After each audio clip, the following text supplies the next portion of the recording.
You are now watching KG Channel. Hello and welcome back.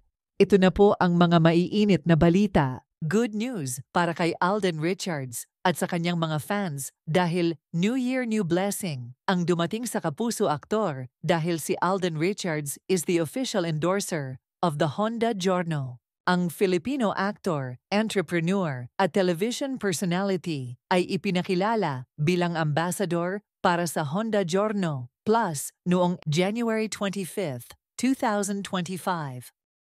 Fun fact, si Alden ay hindi lamang isang ambassador, siya rin ay isang tunay na mahilig sa motor.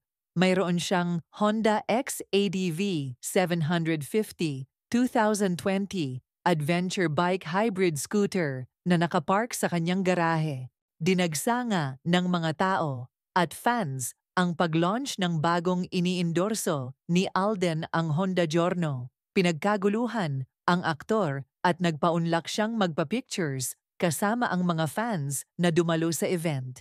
Mainit din ang pag-welcome kay Alden ng mga bosses ng Honda sa event na ginanap sa Marquis Events Place in BGC. Pinasilip din ang behind the scene ng pag-shoot ni Alden habang sakay ang Honda Giorno. Ang tema ng photoshoot ay vintage background at swak na swak din ito sa lifestyle ng aktor. Dahil ang Honda Giorno is a 50cc scooter that's designed for everyday use.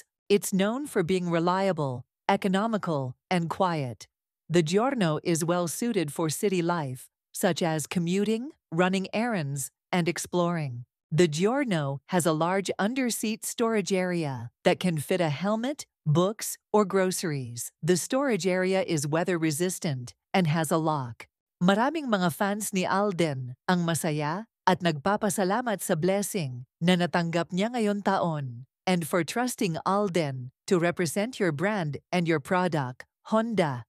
Samantala, another blessing and achievement na naman ang natanggap ng box office King Alden Richards. Dahil ang Asia's multimedia star, Alden Richards achieved a double victory today at the 7th Gawad Lasalyaneta, winning Most Outstanding Film Actor for his role as Ethan in Hello Love Again. And he also accepted the award for Most Outstanding Filipino Film for the movie. Kabilang din sa nakatanggap ng parangal si Catherine Bernardo, who was named Most Influential Celebrity and Most Outstanding Film Actress for her role in Hello Love Again, a collaboration between ABS-CBN's Star Cinema and GMA Pictures. Although hindi man nakadalo si Catherine Bernardo, ay hindi pa rin nakalimutan ni Alden Richards na banggitin si Catherine sa kanyang speech at on her behalf ay pinasalamatan niya ang lahat ng bumubuo ng ikapitong Gawad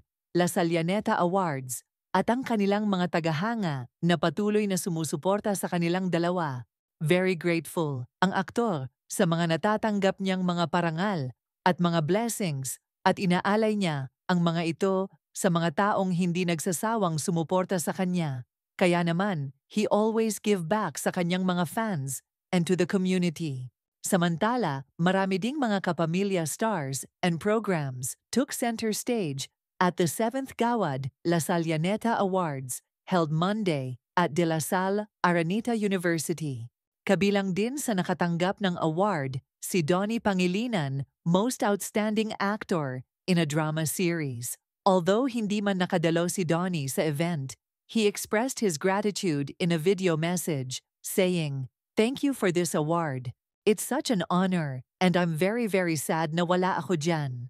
But hopefully, I get to see you guys one day." Samantala may mga fans ng Kathden na medyo nalungkot dahil hindi nila nasilayan si Catherine sa event. Dahil nag-upload si Catherine ng kanyang mga larawan sa yate kasama ang kanyang mga kaibigan sa showbiz, makikitang masaya ang aktres at halatang nag-enjoy siya. Pero may good news naman kung bakit hindi muna nagkikita ang Kathden kahit na miss na ng mga fans ang dalawa. Dahil mas minamabuti umano na hindi muna magkita ang dalawa dahil may malaking project na niluluto umano ang Kathden. Kaya sinasabing sorpresa ito ng Kathden sa kanilang fans. Wala pa man kumpirmasyon ito mula sa management at sa Kathden, ngunit ipinagdadasal At nilulook forward na ng mga fans ito dahil hindi naman daw malayong hindi mangyari ito dahil marami talaga ang nag-aabang sa susunod na project ng Kathden. Kaya abang-abang lang tayo sa mga good news mula sa Kathden.